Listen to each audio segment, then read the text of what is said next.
Нухлын шударгаар шуурхай урдын нураасаа оргил цаг мэдээллийн хөтөлбөр хийж байна. Яагаад одоо файл үрхий Миний сонгошоод цэвэрлэх ажлыг бол хийж байгаа. Ордны таймаас ухамсаргүй үйлдэлээс олж та яг энэ хавийн айд төгөөд бол хохирч байна гэдэг.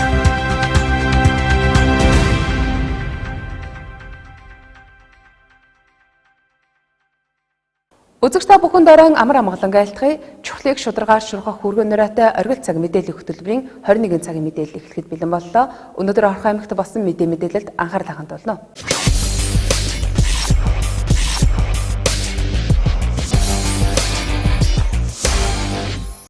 Эхний мэдээг хүргэе. Өнөөдөр болсон аймгийн иргэдийн төлөөлөгчдийн хурлын тэргүүлэгчдийн 8 дахь хуралдаанаар нийт 5 асуудлыг хэлэлцэж баталсан юм а. Тэгвэл Эрдэнэт үлгэр төрийн өмчт үйл үрийн газраас Орхон аймагтай хамтын ажиллагааны хүрээнд нийт 2 тэрбум төгрөгийн хөрөн оруулалтыг хийлээ. Тэгвэл энэхүү хурлын үеэр 3 томоохон ажил хийх талаар танилцуулж батлуулсан бөгөөд мөн Баяр наадмын үеэр манай аймгаас 32 иргэн төрийн дээд шагнал хүртэх талаар саналыг оруулж хэлэлцлээ. Өнөөдөр аймгийн эрдэнэлэгчтэй хурлын тэргүүлэгчдийн 8 дахь хуралдаанаар Эрдэнэт үлдэр төрийн өмчт үйлдвэрийн газартай хамтын ажиллагааны хүрээнд хийгдэх ажлын жагсаалт батлах тухай, шагнал тодорхойлох тухай, сүмийн үйл ажиллагааны зөвшөөрөл сонгох тухай бусад гэсэн асуудлуудыг хэлэлцлээ. Ээлжид хуралдаан зарлах тухай, Монгол Улсын засаг захиргаа нутаг дэвшигчийн нэгж түүний удирдлагын тухай хуулийн 25-ын 1-р хэсэг, 21-ийн 1-р заалт, 23-ын 4-р хэсгийг тус үнэлсэн. Аймгийн иргэдийн төлөөлөгчтэй хурлын тэргүүлэгчдээс тогтоох. 1. Аймгийн иргэдийн төлөөлөгчтэй хурлын 7 дахь удаагийн сонгуулийн ээлжид 14-р хуралдааныг 2019 оны 7-р сарын 5-ны өдөр Эрдэнэт зарлан хуралдуулж дараах асуудал хэлэлцүүлэхээр тогтоосугаа. 1-1 санхүүгийн нэгдсэн тайланд хийсэн аудитын дүнгийн тухай. 1-2 аймгийн 2018 оны төсвийн гүйцэтгэл батлах тухай. 1-3 даваат уртын гол яргуут багуудын хэсэгчлсэн ерөнхий төлөвлөгөө батлах тухай. 1-4 Эрдэнэт үлдвэр төрийн өмчт үйлдвэрийн газартай хамтын ажиллагааны хүрээнд хийгдэх ажлын задаргааг баталгаажуулах тухай. За 2-д нь аймгийн иргэдийн төлөөлөгчтэй хурлын ээлжид 14-р хуралдааны бэлтгэл хангах арга хэмжээний төлөвлөгөөг хавсралтаар баталсугаа. 3 хуралдааны бэлтгэл хангаж хуралдуулахыг аймгийн иргэдийн төлөөлөгчтэй хурлын дарга бүрэл хавьд даалгасугаа гэсэн юм тогтоолын төсөл байна. Орхон аймаг Эрдэнэт үлдэр төрийн өмчт үйлдвэрийн газартай 2019 оны хамтын ажиллагааны хүрээнд өнгөрөгч 5 дугаар сарын 1-нд хөрөнгө оруулалт бүтээн байгуулалтын нээлтийн үеэр байгаль орчин экологийн чиглэлээр хүн ам эрүүл мэндийг хамгаалах чиглэлээр ажлын байрыг нэмэгдүүлэх, бизнес эрхлэгчдийг дэмжих зэрэг 5 чиглэлээр 13 арга хэмжээг зохион байгуулахаар төлөвлөсөн байна. Тэгвэл энэ ажлын хүрээнд хийгдэх томоохон 3 ажлын талаар тэргүүлэгчтэй хуралд оруулан батлууллаа. Үүнд бүсэн ажиллагааны хэмжлээний төвийн урсгал зардалт нийт 25 сая төгрөг зарцуулахаар бүсэн ажиллагааны хэмжлээний төвийн нэг тасгийг бүрэн тогтчуулахаар болсон байна. Мөн цагаан чулууд багт байрагдаж байгаа цэцэрлэгт хүрээлэнгийн хөрөнгө оруулалтын ажил дээр нэмэлт санхүүжилт буюу цэцэрлэгт хүрээлэнгийн зүүн талд иргэд оршин суугчдын хүүхдүүдийн чөлөө цагийг зөв боловсон өнгөрөөх өргөх механизм бүхий өндөр тоглоомод байрлуулахаар судалгаа шинжилгээ хийж байгаа бөгөөд тус талбайд галзуу уулган агаарын дүүжингүүр зав гэх мэтлэн 10 ширхэг тоглоомыг байрлуулах юм байна. Үүнд нийт 1 тэрбум 875 сая төгрөг, мөн Баяр наадмын үйл ажиллагаа бэлтгэх ажилд дэмжлэг үзүүлэхэд 100 сая төгрөгийг Эрдэнэт үлдэр төрийн өмчт үйлдвэрийн газраас нийт 2 тэрбум төгрөгийн хөрөнгө оруулалт хийж байна.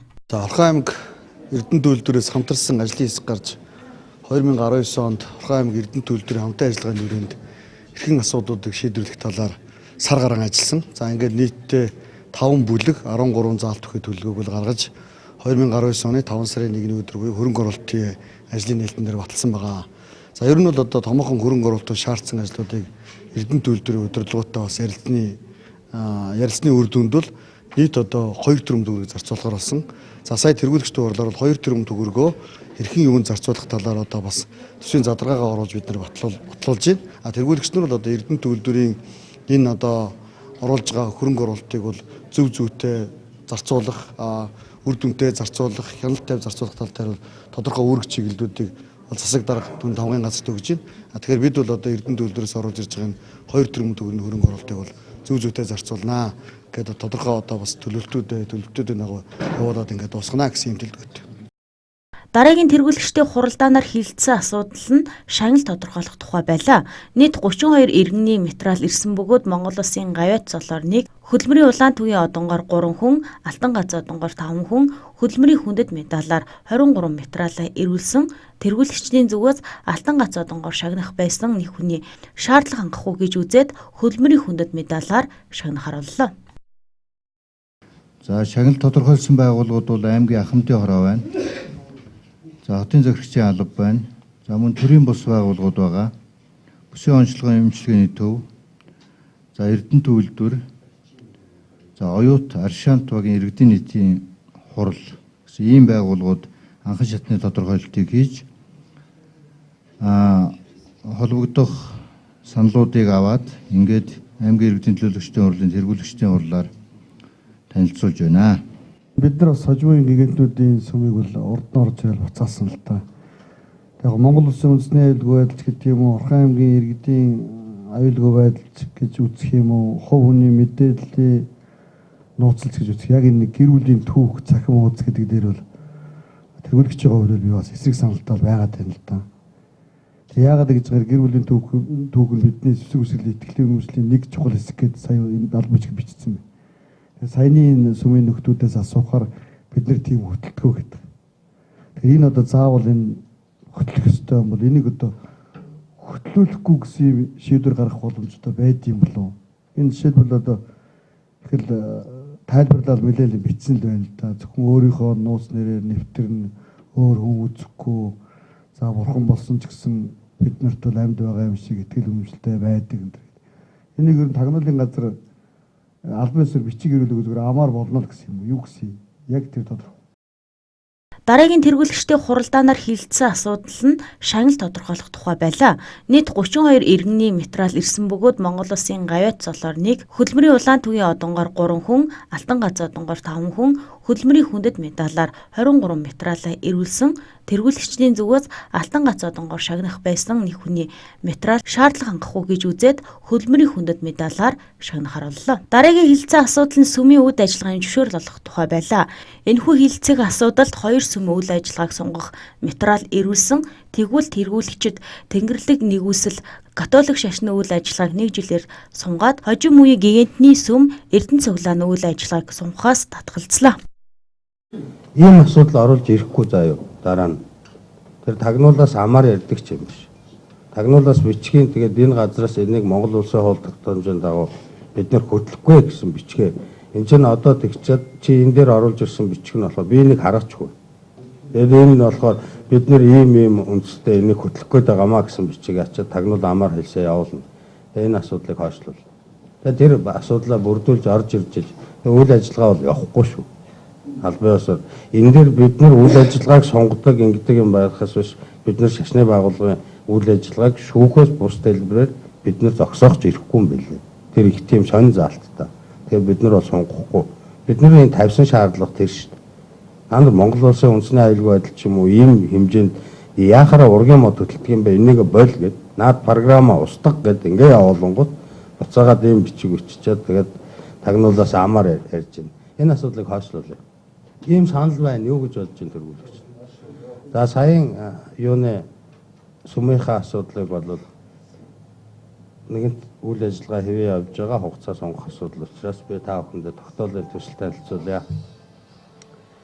Монгол Улсын засаг захиргаа нутаг дэвсгэрийн нэгжлэгний удирдлагын тухай хуулийн 25-1, 21-ийн 10 дахь заалт аймгийн нутаг дэвсгэрт сүм хийж шашны байгууллага байгуулж үйл ажиллагаа явуулах журмын 4-ийн 3 дахь заалтыг тус тус үндэслэн аймгийн иргэдийн төлөөлөгчтэй хурлын тэргүүлэгчдээс тогтоох үйл ажиллагаа явуулах хугацааг сонгох хүсэлт ирүүлсэн Тэнгэрлэг нэгүслэл католик сүмийн үйл ажиллагаа явуулах хугацааг 2019 оны 6 сарын 18-ны өдрөөс эхлэн 1 жилээр сонгосоо. Ийм тогтоолын төсөл байна. Асуулт санал байна. Алга байна. Тогтоолоо батлах саналтай тэргүүлэх саналаа илэрхийлээ. Баярлалаа. Тэгээд тэр нөхдөлтэй энэ хожимын үеийн сүмийнхэндээ тийм материал бүрдүүлж оруулж ирэх. Энэ өнөөдөр тэргүүлэгчтэй хуралдаанд тагнуулын газраас амарт гисэн ийм асуудалтай. Тэгээд зөрүүтэй бичиг баримттай. Ийм байхгүй. Ойлгоогүй болохгүй. За ингээд баярлалаа. Хэлцэх асуудлын төлөвлөгөөсөөр бид нар хэлцэх асуудлуудаа амжилттай хэлцэж дууслаа. Засгийн газрын шагнал тэргүүний ажилтан байна. Орхон аймгийн хөтөлбөр халамж үйлчилгээний газар Баян өндөр сумын засаг даргын тамгын газартай хамтран хүнсийг хөдөлмөр болгоё урандор хүнсний эрхийн бичигт хамрагддаг иргэдийг оролцуулсан хөдөлмөрийн өдөрлөгийг өнөөдөр зохион байгууллаа.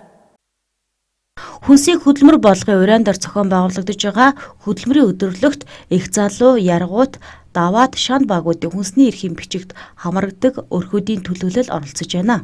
Тус өдөрлөгийн гол зорилго нь эдгээр иргэдэд хөдөлмөр эрхлэх боломж нөхцөл, боломжийг олгох, хөдөлмөр эрхлэлтийг дэмжих, хөтөлбөрийн танилцуулах мэдээлэл хийхэд орших юм. Хүнсийг хөдөлмөр болгоё өдөрлөгийг 21 багийнхаа бүсчлээд бүх багууд дээр энэ өдөрлөгийг зохион байгуулж байгаа. За энэ өдөрлөгийг өнгөрсөн онд Эрдэнэ баг дээр зохион байгуулж ирсэн. Өдөрлөгийн маань гол зорилго нь болохоор ерөнхийдөө хүнсний эрхийн бичгийн үйлчлэгэнд хамрагддаг өрхүүдээ хүнсээ хөдөлмөр болгоё илүү хөдөлмөр эрхлэхийн давуу тал нь юу гэдэг талаар мэдээлэл зөвлөгөөх. Дээр нь хөдөлмөр эрхлэлтийн чиглэлээр хэрэгжиж байгаа төсөл хөтөлбөрүүд болоод за ажил зуучлах үйлчлэгээ хэрхэн явагддаг талаар мэдээлэл зөвлөгөөхөд өнөөдрийн өдөрлөгийн гол зорилго бол оршиж байгаа. За өнөөдөр их залуу, яргууд, шанд, даваа гэсэн 4 багийн хүнсний эрхийн бичгийн үйлчлэгэнд хамрагддаг 20 өрхийн гишүүдээс оролцуулаад ерөнхийдөө бол өдөрлөг маань сургалт зөвлөгөө мэдээлэл болоод дараа нь заагдсан энэхүү хөдөлмөр эрхлэлтэй холбоотой сургалтуудаасаа хөгжөөнд тэмцээн болоод уралдаан танин мэдхүй тэмцээн дээр нь хамгийн сүүлд нь нөхөрсөг гар бөмбөгийн тэмцээнийг зохион байгуулахаар өнөөдөр бол баг дээр зохион байгуулж байна. Хүнсийг хөдөлмөр болгоё өдөрлөгийг багуудад бүсчлэн зохион байгуулах юм. За энэхүү өдөрлөгийг өнгөрсөн онд Эрдэнэ багт анхлан зохион байгуулж байсан бол энэ жил баг тус бүрээр нь бүсчилсэн байдлаар зохион байгуулахаар болсон байна. Өдөрлөгт их залуу, яргууд, даваад шанд багуудаас хүнсний эрхийн бичигт хамрагддаг 20 өрхийн төлөөлөл оролцож байгаа юм.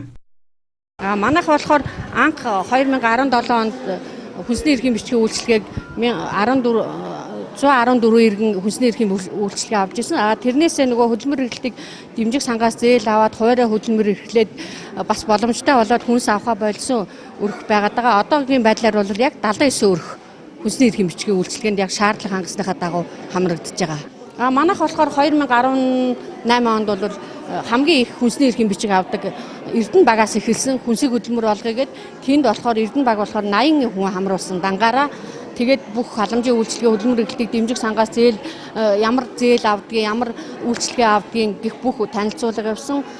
Өдөрлөгийн хүрээнд хөдөлмөр эрхлэлтийг дэмжих хөтөлбөр, сургалт, зээл, тусламжийн талаар сургалт хийх бөгөөд ажил жуулчлах арга хэмжээний талаар бүртгэл мэдээлэл хийх юм. Хүнсний эрхийн бичигт хамрагддаг өрхийн хөдөлмөрийн чадвартай иргэдийг ажил хийх боломжоор хангаж амжиргаа дэвшилснээр төрөөс тусламж хүлээгээ суух биш, өөрийн хөдөлмөрөөр өрхийн амжиргаагаа дээшлүүлэх нөхцөл бүрдэнэ гэж үзэж байгаа юм. 9-р сард Говьл Баян цагаан багийн иргэдийн дунд зохион байгуулах бол бүсээс шалгарсан багуудынхаа дунд хүнсийг хөдөлмөр болгоё өдөрлөгийг зохион байгуулж шалгарсан багд нь шилжин явах замыг гардуулах юм байна.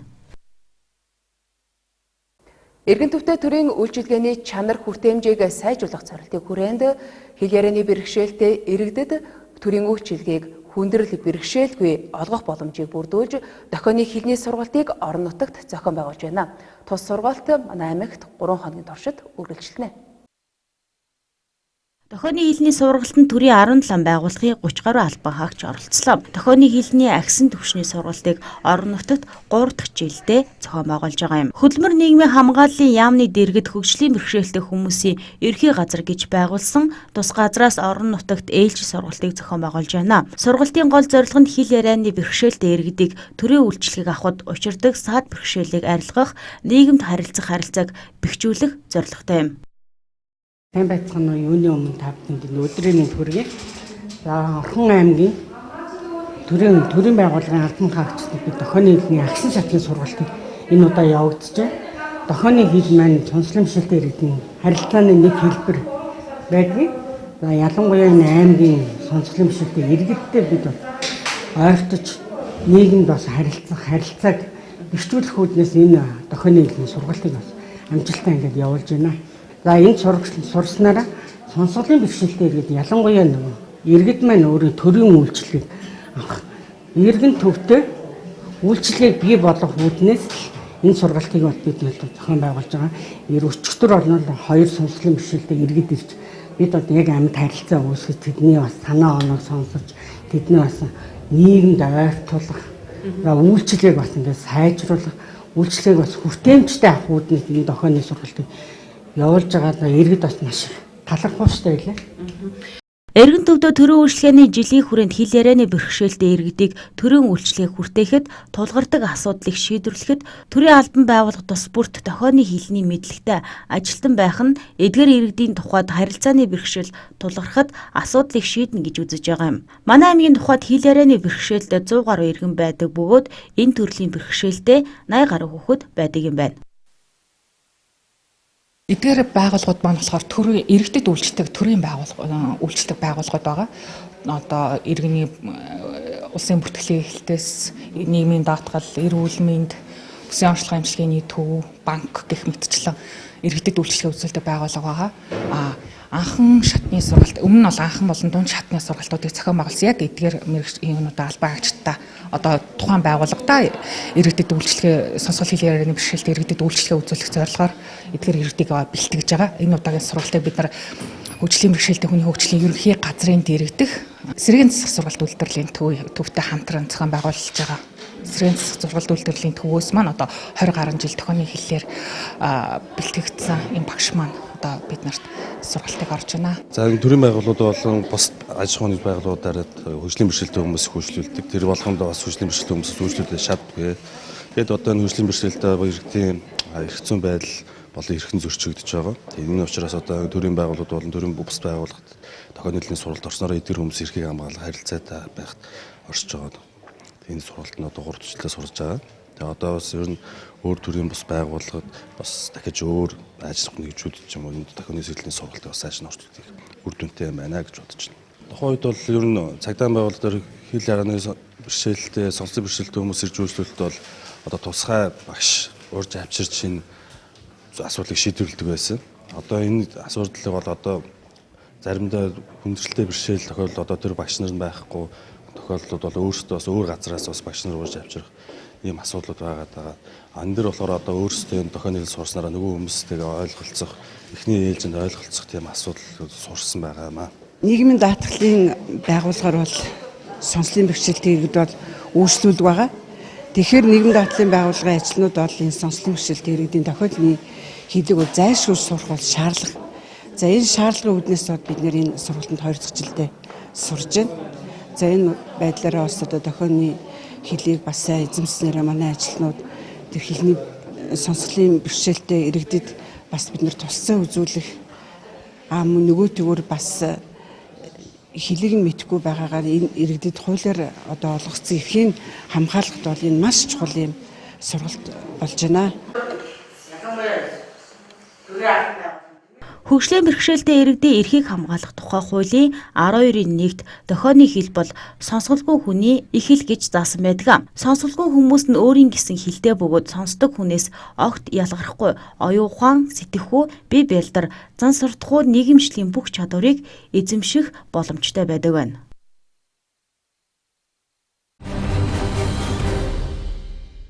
Техник сэтгэлдэн үлдээ дурсамж бэлгийн карт. Хамгийн тод дурсамж гэрэл зурагтай мөнхрөн үлдсэн байдаг. Зураг хэмээх нандин дурсамжийг гэрэл зургийнхааснаа буулган үйлчилдэг Макс Фото студ ээлжид шинэ үйлчилгээгээ та бүхэнд танилцуулж байна. Таны хайртай дотны хүний төрсөн өдрийн баяр тэмдэглэлт өдрүүд болоод та ямар бэлэг сонгох мэдгүй байгаа бол Макс Фото студийн дурсамж бэлгийн картыг сонгоорой. Та болон таны хайртай хүнд гэрэл сүүдэр шинэлэг санааг дэвшүүлсэн хамгийн гайхалтай гэрэл зургийг толдон буулгаж бид бэлэглэх болно. Бэлэг бэлгийн дээд дурсамж бэлгийн картыг нандин дурсамжаа хадгалан үлдээх хүсэлтэй үйлчлэгч танд зориулан бүтээв. Манай хаяг номын телевизийн байр Макс Фото студ. Эрхэмсэх гоо сайхныг сэтгэлдэн үлдээх дурсамж бэлгийн карт.